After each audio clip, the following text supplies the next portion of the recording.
Today I will start class 10th chemistry, the chapter 1 topic chemical reaction and equation.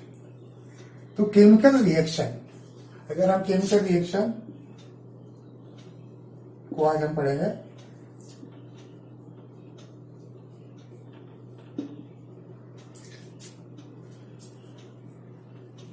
We also in Hindi language इसको क्या बोलते हैं, रासायनिक क्रिया।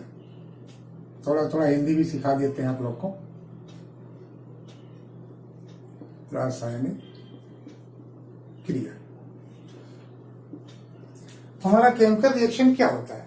अब केमिकल रिएक्शन क्या है, इसको लिख सकते हैं chemical reaction. Chemical reaction is a process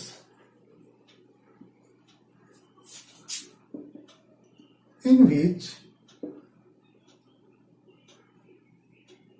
new substances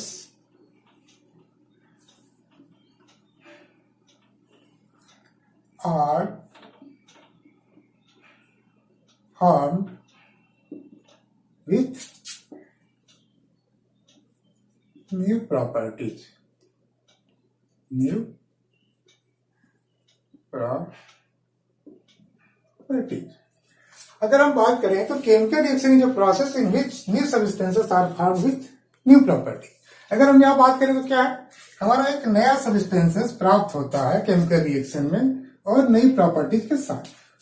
तो अगर यहाँ पे अगर ध्यान दें तो हमारे पास दो वर्ड आ गए, एक सब्सटेंसेस और एक नई प्रॉपर्टी। तो अब ये जो सब्सटेंसेस क्या होता है, सब्सटेंसेस क्या क्या आ गए, इसके अंदर क्या क्या आ गए। सब्सटेंसेस किससे मिलते, या तो या में भी एलिमेंट्स हो सकता है या एक मॉलिक्यूल्स भी हो सकता है और एक कंपाउंड भी हो सकता है। तो सब्सटेंसेस क्या है, सब्सटेंसेस में भी एलिमेंट्स, मॉलिक्यूल्स और कंपाउंड। एलिमेंट्स क्या है, अगर इसको हिंदी में बोले तो तत्व, ए अणु, और ये क्या होता है यौगिक। तो क्या है एलिमेंट्स, मॉलिक्यूल्स क्या था, जब एक ही एलिमेंट्स के टू आर मोर एटम्स, यानी two or more atoms reacts with same elements, तो क्या मॉलिक्यूल्स होता है। But the two or more atoms reacts in different elements, या दो से जब डिफरेंट एलिमेंट्स के जब जो एटम्स होते हैं अगर रिएक्ट करते हैं तो क्या हमारा बनता है कंपाउंड। तो ये जो सब्सटेंसेस होते हैं, सब्सटेंसेस क्या, सब्सटेंसेस जनरली इसको हिंदी में क्या बोल देते हैं हम, पदार्थ बोलते हैं। अभी हम केमिस्ट्री में अभी हम लोग को लंबा लंबा सुनने को मिलेगा, काफी लंबे लंबे नाम इसमें सुनने को मिलेंगे। तो अभी क्या न्यू सब्सटेंसेस यहाँ पे फॉर्म होते हैं। तो यहाँ पे क्या हमारा जो केमिकल रिएक्शन होता है इसमें हमारा न्यू सब्सटेंसेस और न्यू प्रॉपर्टीज के साथ जो फॉर्म होता है केमिकल रिएक्शन के दौरान। There are many chemical reactions we can also observe in daily our life. तो हम अपने लाइफ में देखेंगे कि बहुत ऐसे केमिकल रिएक्शन जो कि डेली हम देखते हैं। एग्जाम्पल के तौर पे देखा जाए तो क्या क्या है जो हम डेली अपने लाइफ में देखते हैं। फर्स्ट कर लेते हैं तो क्या है, formation of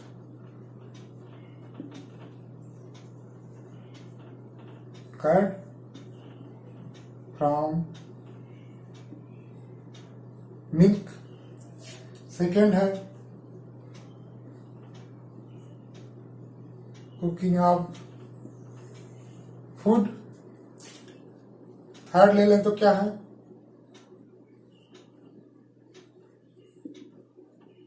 burning of fuels.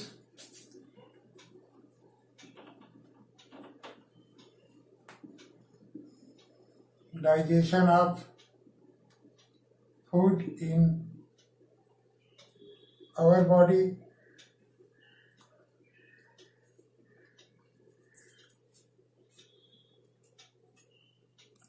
और क्या है rusting of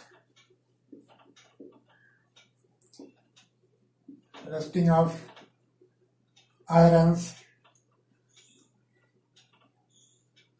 sour of milk, etc. So these are different chemical reaction occurs daily in our life. जैसे formation of curd from milk, यहाँ पे क्या पहले हमारा मिल्क है, बाद में इसको अगर केमिकल रिएक्शन जब होता है तो क्या होता है, कर्ड में जब चेंज हो जाता है तो क्या होता है, इसकी जो इंटायर प्रॉपर्टी क्या है, चेंज हो जाती है। जो मिल्क का है इसकी इंटायर प्रॉपर्टी चेंज होती है। कुकिंग ऑफ फूड, यहाँ पे फूड की भी क्या होती है, इंटायर प्रॉपर्टी चेंज हो जाती है। यहाँ बर्निंग ऑफ फ्यूल्स, फ्यूल्स क्या लिक्विड फॉर्म में होता है, इसकी इंटायर प्रॉपर्टी चेंज होकर गैस फॉर्म में हो जाती है। इस तरह digestion of food, resting of irons, यहाँ क्या आयरन्स के ऊपर रेस्टिंग क्या होगा, जंग लगना, जो आयरन्स के ऊपर जो जंग लगता है क्या, ये these are the examples of chemical reaction. अगर हम केमिकल रिएक्शन में अगर हम बात करें तो केमिकल रिएक्शन में मेन क्या होता है, आपका फर्स्ट आता है केमिकल चेंज। केमिकल चेंज, इसमें इन्वॉल्वमेंट क्या होता है,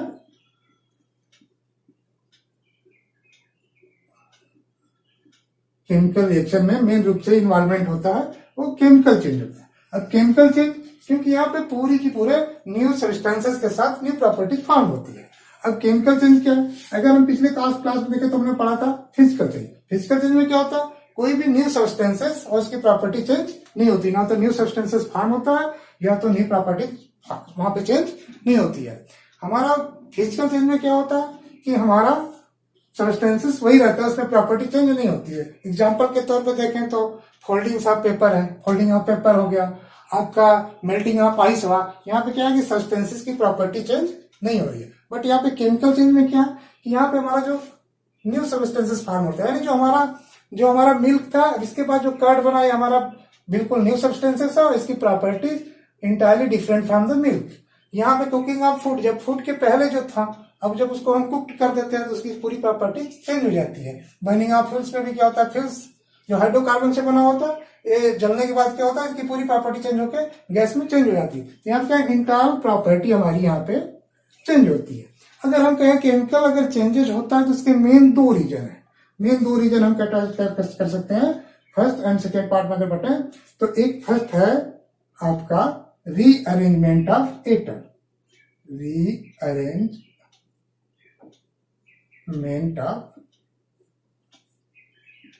एटम, और सेकेंड करें तो breaking of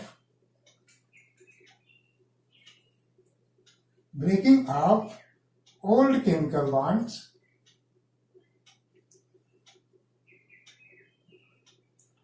and making a new chemical bond. ये दो ऐसे रीजन है जिसकी वजह से हमारा केमिकल चेंज होता है। इस केमिकल चेंज की वजह से हमारी प्रॉपर्टी इंटायरली चेंज हो जाती है। अब रीअरेंजमेंट ऑफ एटम्स क्या है, रीअरेंजमेंट एटम्स का मतलब जब हमारा सब्सटेंसेस रिएक्ट करते हैं तो जो हमारा न्यू सब्सटेंसेस फॉर्म होता है तो उसमें जो एटम्स होते हैं केवल उनका रीअरेंजमेंट होता है। रीअरेंजमेंट का मतलब यहाँ पे केवल एटम्स जो होते हैं, एटम्स के जो डिफरेंट एलिमेंट्स में चेंज नहीं होते, बल्कि इनका जो प्लेस है, स्थान है, वो केवल चेंज होता है, उसको बोलते हैं रीअरेंजमेंट ऑफ एटम्स। अभी नेक्स्ट जब हम एग्जांपल करेंगे तो उसमें इसको हम शो करेंगे कैसे होता है, ठीक है। अब यहाँ पे रीअरेंजमेंट ऑफ एटम्स, इसमें क्या होता है, during chemical reaction the atoms of element do not change in those in another elements, only the rearrangement of atoms and take place in chemical reaction। इसका मतलब कि यहाँ पे जो एटम्स है वो किसी दूसरे एलिमेंट्स के एटम्स में चेंज नहीं होता है, बट क्या करता है कि अपना जो स्थान है, केवल प्लेस जो है वो केवल चेंज होता है। अब breaking of old chemical bonds and making a new chemical bonds, अब यहाँ पे क्या, जब हमारा जो ओल्ड केमिकल बॉन्ड होता है वो क्या होता है, ब्रेक होता है, और जब न्यू सब्सटेंसेस फॉर्म होते हैं तो वहां पे एक नया केमिकल बॉन्ड्स वहां पे होता है। जैसे अगर एग्जांपल के तौर पर मैग्नीशियम का रिबन लें, अब जब उसको एयर में हम बर्न करते हैं तो मैग्नीशियम ऑक्साइड बनता है। जब मैग्नीशियम ऑक्साइड क्या, यहाँ मैग्नीशियम क्या है, मैग्नीशियम का एक मेटलिक बॉन्ड होता है। अब वहां पे जब मैग्नीशियम ऑक्साइड फॉर्म होता है तो वहां पे क्या आता है, ये जो बॉन्ड अपनी प्रॉपर्टीज के साथ ऑक्सीजन के साथ कंबाइन होता है, तो मैग्नीशियम और ऑक्सीजन दोनों मिलकर एक न्यू बॉन्ड बनाते हैं। वहां पे जो ओल्ड बॉन्ड है जो मैग्नीशियम का या ऑक्सीजन का, वो वहां पे ब्रेक होता है, एक नया बॉन्ड फॉर्म होता है मैग्नीशियम ऑक्साइड के फॉर्म में। तो इस तरह यहाँ पे क्या, ये तो मेन रीजन है जिसकी वजह से हमारा केमिकल चेंज होता है। तो केमिकल चेंज में क्या होता है कि हम एक बार केमिकल चेंज हो गया तो हम उसको फिर से रिटर्न नहीं करते, बट फिजिकल चेंज में क्या है कि हम उस चीज को फिर से रिटर्न कर सकते हैं। जैसे मेल्टिंग ऑफ आइस है, फिर से हम उसको आइस के फॉर्म में फॉर्म कर सकते हैं। फोल्डिंग ऑफ पेपर है तो उसको हम फिर से पेपर को सही कर सकते हैं। इस तरह आपको एक केमिकल चेंज है, केमिकल चेंज का जो जिसमें कि हमारा जो न्यू सब्सटेंसेस और न्यू प्रॉपर्टी जो चेंज होती है वो केवल इस केमिकल चेंज की वजह से होती है। उसके दो मेन जो रीजन है रीअरेंजमेंट ऑफ एटम्स है और आपका breaking old chemical bonds and making a new chemical bonds. Next क्या है आपका कैरेक्टरिस्टिक्स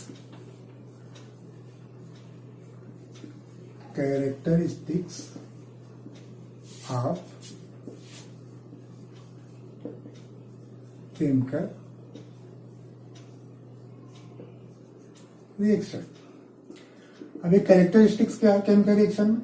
कैरेक्टरिस्टिक्स, अब देखिए जो हमने एग्जांपल अगर लिया है तो इसमें अगर ध्यान दें तो ये जो केमिकल रिएक्शंस डेली ऑकर्स होते हैं हमारी लाइफ में, तो इसमें क्या है, इसमें जो हम इस फीचर्स को हम देखते हैं जिसमें हम फीलिंग करते हैं। जैसे सपोज करिए आपका बर्निंग ऑफ फ्यूल्स है। यहाँ पे क्या है, जब हम फ्यूल्स क्या होता है, लिक्विड कंडीशन में होता है, जब बर्न करते हैं तो गैस में चेंज होता है, तो हमें कैसा फील होता है, इसमें क्या होता है, इवोल्यूशन ऑफ गैस के फॉर्म में होता है। अगर इसी तरह कुकिंग ऑफ फूड में क्या करते हैं, यहाँ पे क्या होता है, फूड के पहले कुछ कलर और होता है, जैसे इसमें स्पाइसेस डालते हैं, जब इसको हम बनाते हैं यहाँ क्या होता है, कलर चेंज हो जाता है। एक हमें फॉर्म होता है change in colour. Formation of curd, यहाँ पे क्या है, कर्ड मिल्क या लिक्विड कंडीशन में होता है, जब कर्ड बनता है तो एक नीचे एक सॉलिड फॉर्म में इकट्ठा होता है, तो इस तरह से इसको कह सकते हैं precipitation, formation of precipitation, precipitate के फॉर्म में होता है। इसी तरह rusting of iron, sharing of milk, ये सब डाइजेशन ऑफ फूड, इसमें क्या होता है, हीट के रूप में जनरेट होता है, तो यहाँ पे क्या टेम्परेचर का चेंजेस होता है। तो ये सब जो फीचर्स हैं, यही फीचर्स हमारे कैरेक्टरिस्टिक्स ऑफ केमिकल रिएक्शन में होता है। तो characteristics of chemical reaction generally क्या है, कैरेक्टरिस्टिक्स क्या है आपका, we can observe chemical reaction in several features are known by the characteristics of the chemical reaction. अगर कैरेक्टरिस्टिक्स बात करें तो मेन फर्स्ट क्या है आपका आ जाएगा इवोल्यूशन ऑफ गैस। सेकेंड में लिख सकते हैं फॉर्मेशन ऑफ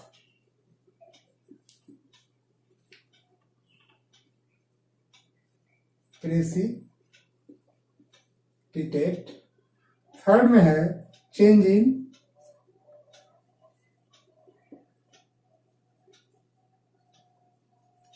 आपका, फोर्थ हो जाएगा चेंज इन टेम्परेचर।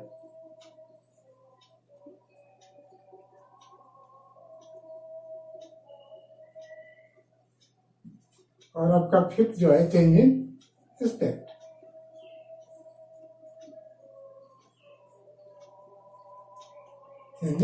स्टेट, ये 5 मेन कैरेक्टरिस्टिक्स क्या है, ये आपका मेन कैरेक्टरिस्टिक्स है जो 5 है, evolution of gas, formation of precipitate, change in colour, change in temperature और चेंज इन स्टेट। अब हम इवोल्यूशन ऑफ गैस की बात करते हैं। Chemical reactions easily observe by some features are known characteristics of chemical reaction. अब evolution of gas, अगर हम इसमें एग्जांपल है तो कोई टेस्ट ट्यूब ले, टेस्ट ट्यूब में हम यहाँ पे जिंक के ग्रेनुलस डाल देंगे। तो यहाँ पे क्या है आपका जिंक के ग्रेनुलस है। अब इसमें हम डाइल्यूट सल्फ्यूरिक एसिड अगर डालते हैं, डाइल्यूट सल्फ्यूरिक एसिड, तो यहाँ पे क्या होता है, जब इसमें हम ऐड करते हैं तो यहां से हमें एक गैस इवॉल्व होती है। ये हमारा गैस हाइड्रोजन गैस होती है, क्योंकि जब हम यहाँ पे बर्निंग कैंडल लाते हैं तो हम पॉप साउंड के साथ यहाँ पे जलती है। तो ये क्या है, एग्जाम्पल क्या है, इवोल्यूशन ऑफ गैस का। यहाँ पे जो केमिकल रिएक्शन होता है इसमें क्या होता है, गैस इवॉल्व होती है। ठीक है, अगर दूसरा एग्जाम्पल लें इसी तरह सोडियम कार्बोनेट, सोडियम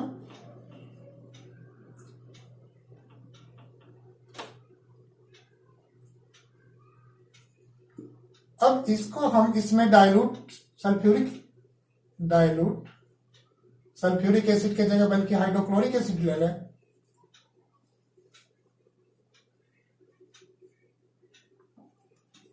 तो यहां पे कार्बन डाइऑक्साइड गैस इवॉल्व होती है। तो ये दो एग्जाम्पल ऐसे हैं जो बताते हैं कि हमारा इवोल्यूशन ऑफ गैस है।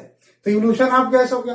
अगर सेकेंड में देखें फॉर्मेशन ऑफ प्रेसिपिटेट, सेकेंड क्या हमारा फॉर्मेशन ऑफ प्रेसिपिटेट। तो प्रेसिपिटेट क्या होता है? Precipitate is a solid product which can easily separate from chemical reaction. अब केमिकल रिएक्शन के दौरान एक सॉलिड प्रोडक्ट होता है जिसको हम सेपरेट कर सकते हैं फ्रॉम सोल्यूशन, उस सोल्यूशन से हमें अलग कर सकते हैं। अब फॉर्मेशन ऑफ प्रेसिपिटेट का अगर एग्जाम्पल लें तो क्या, अगर हम एक टेस्ट ट्यूब ले लें, उसमें हम लेड नाइट्रेट का सोल्यूशन ले लें, लेड नाइट्रेट का सोल्यूशन ले लें। अब उसमें हम ऐड कर लें पोटेशियम आयोडाइड। क्या ऐड कर लें? Potassium iodide. तो हम देखेंगे कि रिएक्शन के बाद क्या होता है। केमिकल रिएक्शन के बाद यहाँ पे एक प्रेसिपिटेट के रूप में सॉलिड फॉर्म में यहाँ पे क्या हो जाता है? लेड आयोडाइड,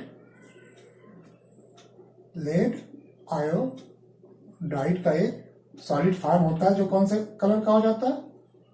येलो कलर का होता है।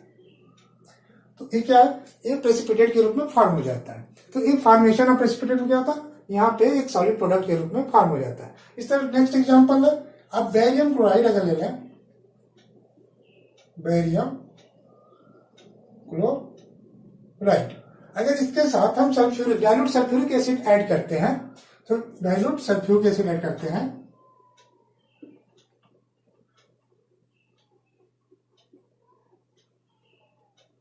तो हमें क्या होता है? बेरियम सल्फेट का एक व्हाइट कलर का बेरियम सल्फेट एक व्हाइट कलर का प्रेसिपिटेट फॉर्म होता है।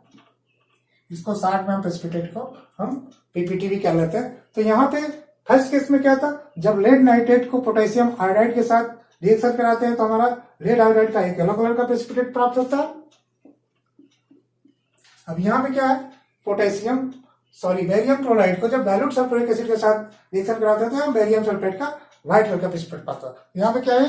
ये फॉर्मेशन ऑफ प्रेसिपिटेट। अब इसी तरह some chemical reactions are observed by the change in colour. Change in colour में क्या? अगर यहाँ पे इसी एग्जांपल को ले लें तो यहाँ पे क्या था? लेड नाइट्रेट, इसका पहले क्या कलर था? कलरलेस था।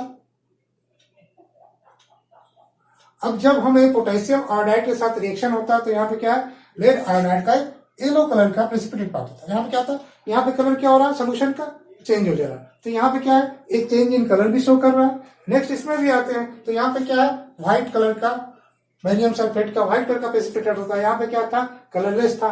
तो ये क्या है? ये चेंज इन कलर के भी है। तो कुछ ऐसे भी केमिकल रिएक्शन होते हैं जो कि कई कैरेक्टरिस्टिक्स शो करते हैं, जैसे उसमें फॉर्मेशन ऑफ प्रेसिपिटेट भी है, चेंज इन कलर भी है। इस तरह कई ऐसे भी केमिकल रिएक्शन है जिसमें इवोल्यूशन ऑफ गैस भी है और चेंज इन टेम्परेचर भी है। तो अब इस तरह हम नेक्स्ट एग्जांपल पे आते हैं, या चेंज इन कलर का हम एक और भी एग्जांपल देते हैं। अब some chemical reactions observed by change in colour. Change in colour का और एग्जांपल है तो पोटेशियम पर मैंगनेट। अब ये पोटेशियम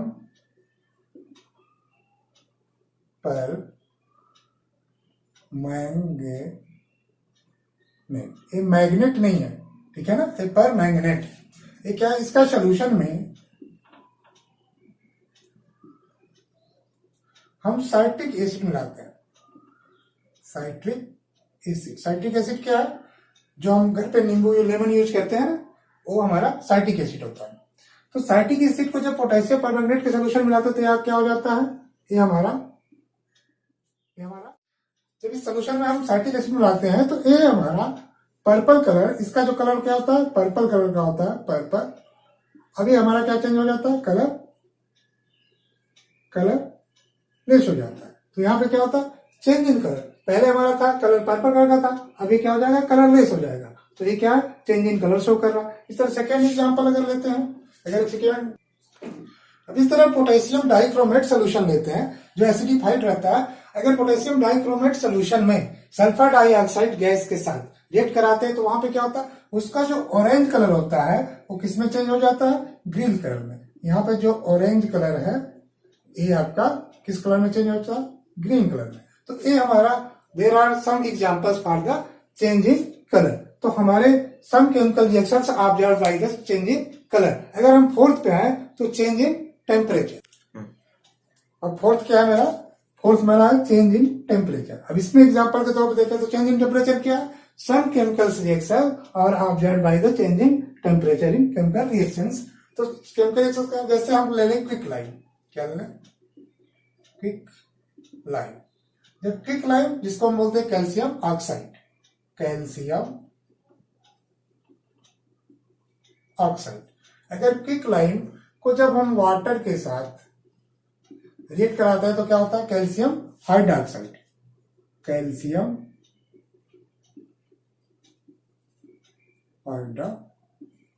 ऑक्साइड। अब इसके साथ क्या होता है, प्लस हीट भी रहता है।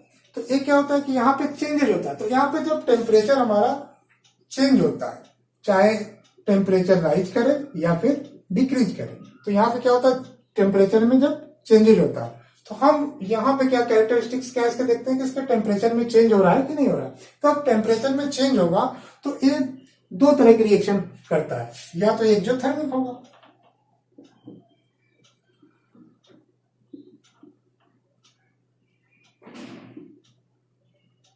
या फिर एंडोथर्मिक होगा।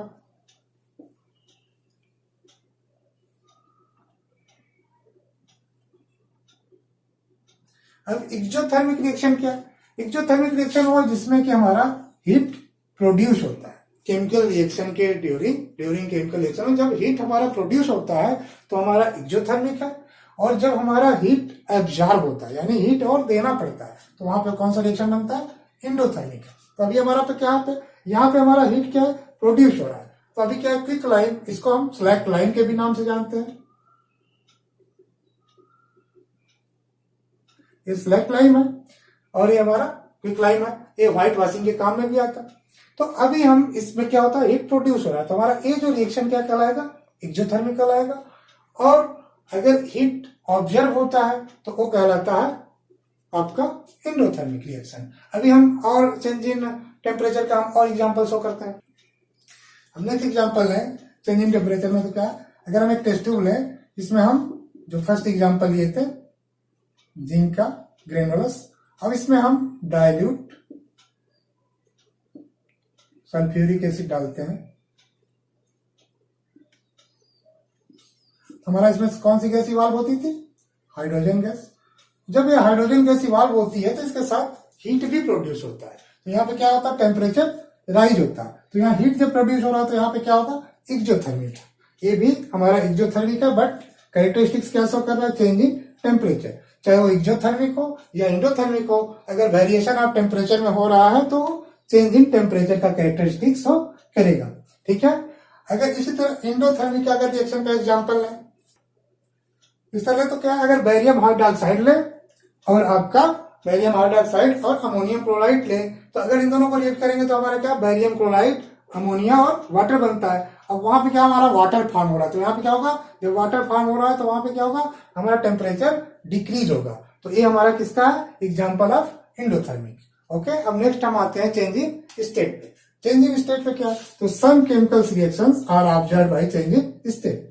यहाँ पे क्या होता है कि स्टेट मेरा चेंज हो रहा है, जैसे केमिकल रिएक्शन है। अब जैसे कैंडल है, कैंडल को अगर हम बर्न कर रहे हैं तो बर्न कर रहे हैं कैंडल को, क्या ये अभी क्या है, सॉलिड फॉर्म में, अभी किस फॉर्म में चेंज हो जा रहा है, गैस फॉर्म में चेंज हो जा रहा है। तो यहाँ पे क्या हो रहा है, स्टेट हमारा चेंज हो रहा है। तो बर्निंग ऑफ कैंडल क्या है, सॉलिड से किसमें जा रहा है, चेंज में। अगर हम बर्निंग ऑफ फ्यूल भी कर लें, बर्निंग ऑफ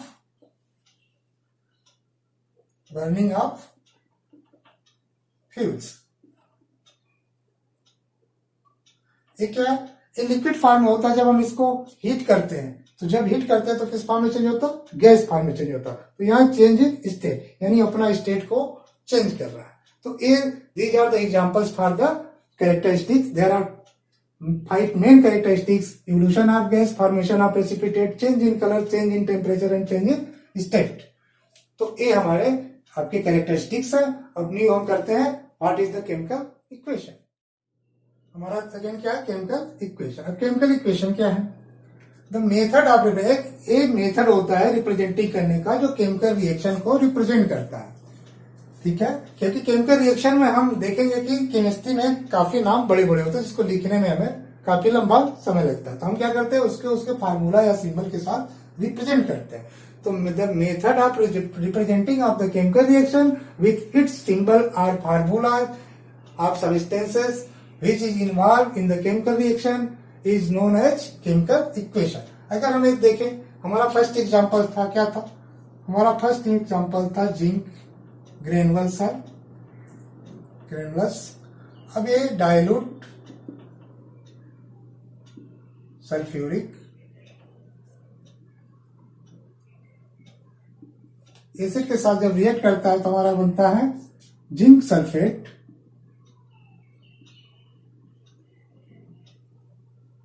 और प्लस हाइड्रोजन गैस। अब हमारा केमिकल रिएक्शन है। अब केमिकल रिएक्शन को क्या कहते हैं, हम जब इसको रिप्रेजेंट करते हैं इसके सिंबल और फार्मूला से, तो सिंबल हम कहाँ यूज करते हैं, जहां पे एलिमेंट्स है वहां पे हम सिंबल यूज करते हैं, और जहां पे कंपाउंड है वहां पे हम उसके फार्मूला यूज करते हैं। लेकिन कुछ ऐसे जगहों पे है जहां पे हम उसके सिंबल यूज नहीं करते हैं, जो कि उस स्टेट में नहीं रहता। जैसे ऑक्सीजन हुआ, हाइड्रोजन हुआ, नाइट्रोजन हुआ, ये कभी भी मोनो एटम, ये सब मोनो एटॉमिक कंडीशन में नहीं रहते हैं। जब भी रहते हैं क्या है, डाई एटॉमिक कंडीशन में रहते हैं। तो हम इसका जब भी यूज करेंगे इसका हम फार्मूला यूज करेंगे, ना कि इसका हम सिंबल यूज करेंगे। तो जो हमारा जिस स्टेट में फाउंड होते हैं, जिस स्टेट में फॉर्म करते हैं, हम उनको उसी के सिंबल के साथ या फार्मूला के साथ यूज करते हैं। तो जो हमारे सब्सटेंसेस जो कि रिएक्शन में रिएक्ट करते हैं, तो हम उनके उसके फार्मूला या सिंबल के साथ रिप्रेजेंट करते हैं। ये रिप्रेजेंटेशन ही हमारा केमिकल इक्वेशन कहलाता है। तो method of representing in chemical reaction of its symbol or formula of the substances which take parts in the chemical reaction are known as chemical equation. अब chemical equation में इसका क्या है, Zn का symbol क्या होता है, Zn होता है। सल्फ्यूरिक एसिड का जो फार्मूला क्या होता है, H2SO4 होता है। अब जब ये रिएक्ट करेगा तो क्या बनाएगा, अब ये जब रिएक्ट करेगा तो जिंक सल्फेट। तो जिंक सल्फेट क्या है, ZnSO4 प्लस हाइड्रोजन गैस। अरे हाइड्रोजन गैस, तो यहाँ पे जो हाइड्रोजन गैस का जो सिंबल यूज नहीं करेंगे, यहाँ पे क्या करेंगे, फार्मूला यूज करेंगे। अब यहाँ पे Zn क्या है, ए सिंबल है किसका, जिंक का, क्योंकि मेटल है, मेटल मोनो एटॉमिक कंडीशन में रह सकता है। तो zinc plus H2SO4, ZnSO4 plus H2। अगर हम अब केमिकल रिएक्शन को रिप्रेजेंटेशन की बात करें और केमिकल इक्वेशन की बात करें, तो इसमें दो टर्म्स आते हैं।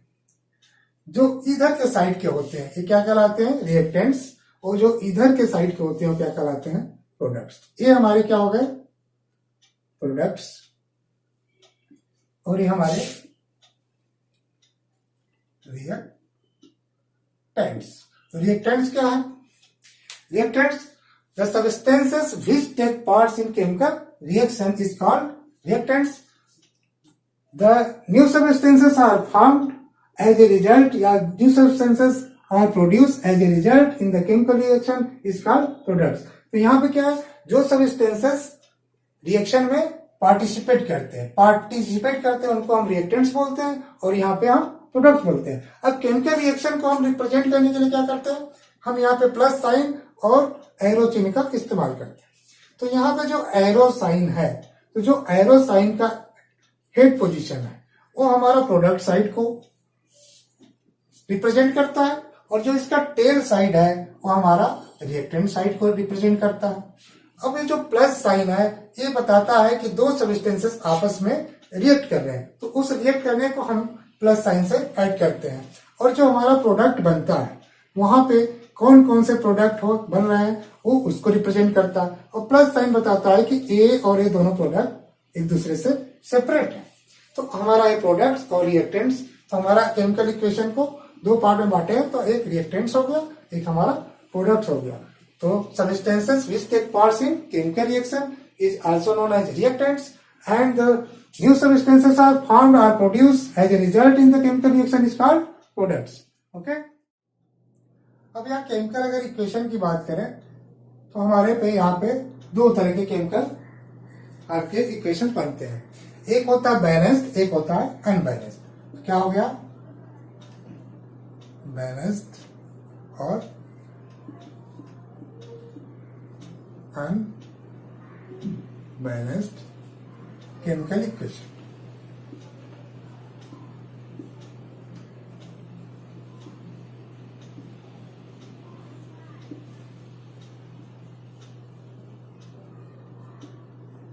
अब बैलेंस्ड केमिकल इक्वेशन और अनबैलेंस्ड केमिकल इक्वेशन क्या होता है? अगर हम एग्जांपल वही लें, JTN प्लस H2SO4,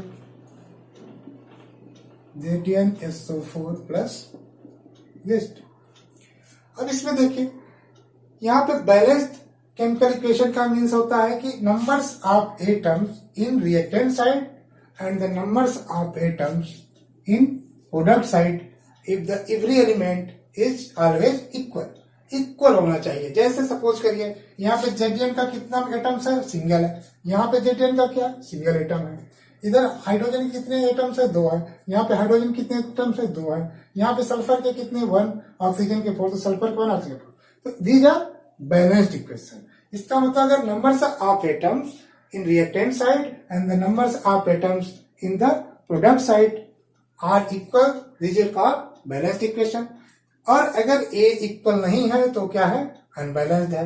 तो यहाँ पे भी आप law of conservation of mass होता है। अगर कोई भी केमिकल रिएक्शन में law of conservation of mass के आधार पे वो रिएक्ट करता है। तो बैलेंस, जब हम बैलेंस केमिकल इक्वेशन करते हैं तो क्या करते हैं? वहां पे हम नंबर्स ऑफ एटम्स जो है रिएक्टेंट साइड का और numbers of atoms product side का हम चेक करते हैं कि दोनों तरफ इक्वल है कि नहीं। अगर इक्वल नहीं है तो हम उसको बैलेंस करते हैं। और अनबैलेंस जो केमिकल इक्वेशन होता है उसमें हमारा इक्वल नहीं होता। सपोज एज एग्जांपल ले, H प्लस O ये क्या है?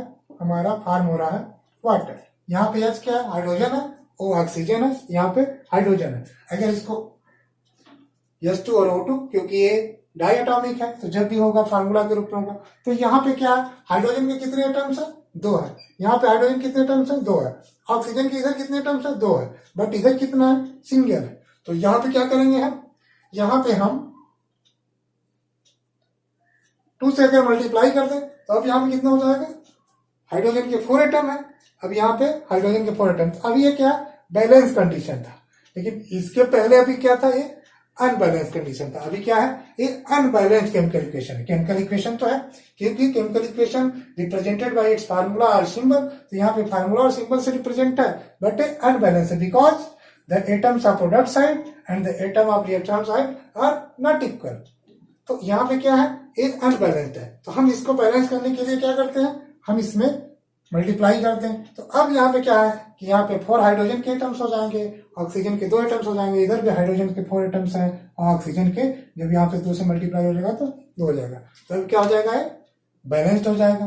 तो इस तरह केमिकल इक्वेशन 2 तरह के होंगे, बैलेंस केमिकल इक्वेशन और अनबैलेंस केमिकल इक्वेशन।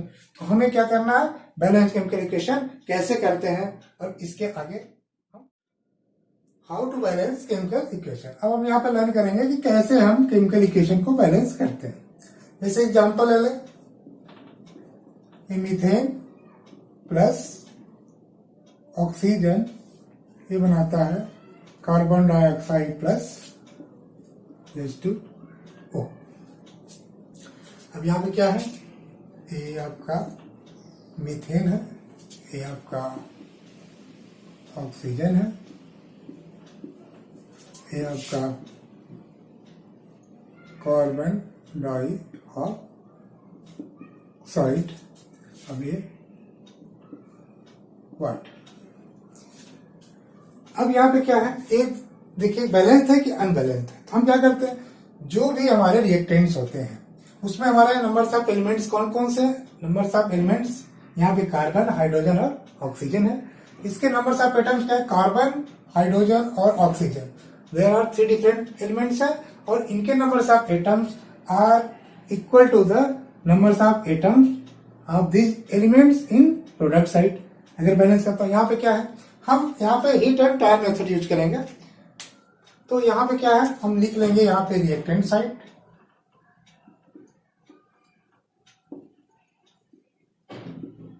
और इधर हो जाएगा हमारा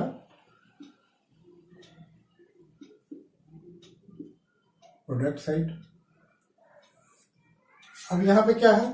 number of atoms, number of atom क्या है? कार्बन, नंबर ऑफ हाइड्रोजन और नंबर ऑफ एटम आपका ऑक्सीजन। अब यहाँ पे रिएक्टेंट साइड में नंबर ऑफ कार्बन कितने एटम्स है, सिंगल है तो 1 लिखेंगे।